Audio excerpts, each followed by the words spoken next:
In this video, we are going to do a problem that is similar to question 11 in homework 12.2. All right, so here I'm giving you the rule for f and the rule for f inverse, and we are going to go ahead and find some function values. We're first going to find f of 2. Remember, that's notation for go find y when x is 2. It's notation for go find the output when the input is 2 on the f rule. How do I do this? Everywhere I see an x, I'm going to put a 2.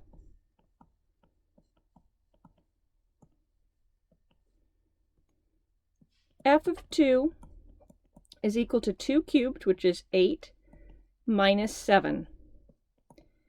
F of 2 is equal to 8 minus 7, which is 1.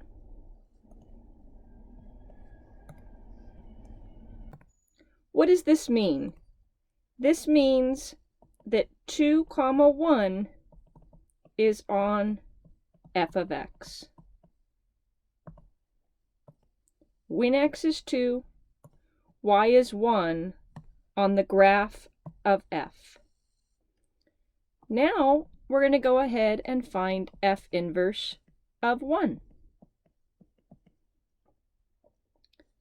F inverse of 1 is notation for go find the output when the input is 1 on the f inverse rule. How am I going to do this? Everywhere I see an x, I'm going to put a 1. We have f inverse of 1 is the cube root of 1 plus 7. It's the cube root of 8. And the cube root of 8 is 2, because 2 cubed is 8. So we have f of 1 is equal to 2. What does this mean? This means that 1 comma 2 is on f inverse. That should make sense, right? We're literally switching the ordered pairs. All right? So now I want to talk about something called function composition. Right, so this is similar to A, right here, finding f of 1, similar to B, finding f inverse of 1. C and D require something called function composition. And the way that this reads, let's just write in English how we say this. This is f of f inverse of 1. That's how that reads. And what it means is that 1 is going to go into the f inverse rule second, and it comes out f inverse of 1, which we know f inverse of 1 is 2. Then 2 is going to go into the f rule next, the f box next, and it's going to come out f of 2, which we know what it is. It is 1. I find it really helpful to write it kind of like this. 1 is going into the f inverse rule, and it comes out f of 1.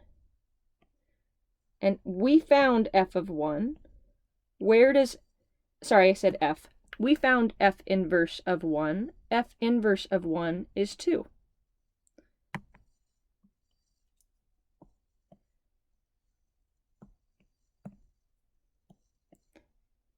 Next, 2 is going to go into the f box. And it's going to come out f of 2. We know what f of 2 is already. It's 1.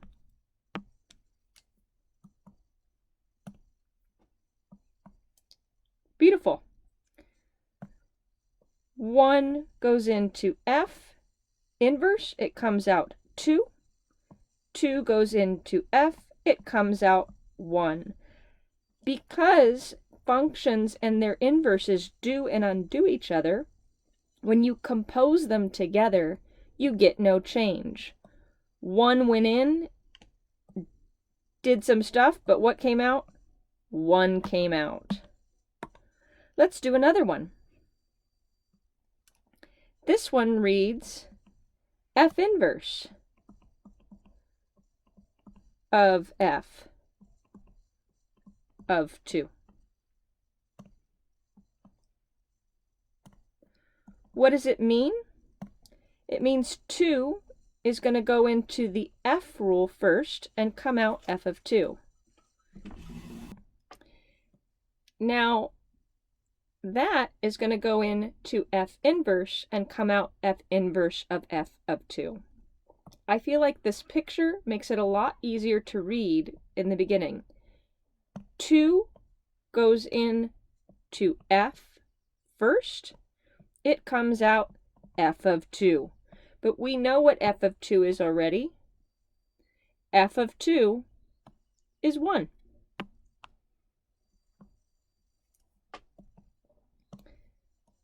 Now 1 is going to go into the F inverse box, and it comes out F inverse of 1. But we know what F inverse of 1 is already. It is 2. Right? F inverse of 1 is 2.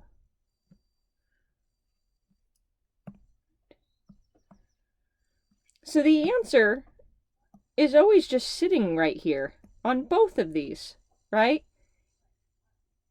Because functions and their inverses do and undo each other. All right, so for this one, your answer is 1. For this one, your answer is 2. Maybe we can write it there. That's good. All right, I want to look at the graphs of both these functions and just make a visual connection, and then that will conclude this video. All right, so what I have graphed here right now is just f x cubed. Oh wait, I'm sorry, this is the function. I thought it was a different graph. I apologize. This is what we just did. I have f, it's x cubed minus 7, and then its inverse was the cube root of x plus 7. Let's see that. Am I losing my mind? Right? But on Desmos, I don't have a cube root option, so I'm using to the 1/3 power. I also can't name something f inverse. It doesn't know how to read it, so I'm choosing to label it g, but here's f inverse. Look at that beautiful symmetry about the line y equals x. We can really underscore that symmetry playing around with this slider and seeing that our ordered pairs literally are being switched. And what we first found is that we found that f of 2 was 1. There's that red dot right there, labeling it 2, 1. 2, 1 was on f. Then we went and we found f inverse of 1, and we found out that that was 2. 1, 2 is on f inverse.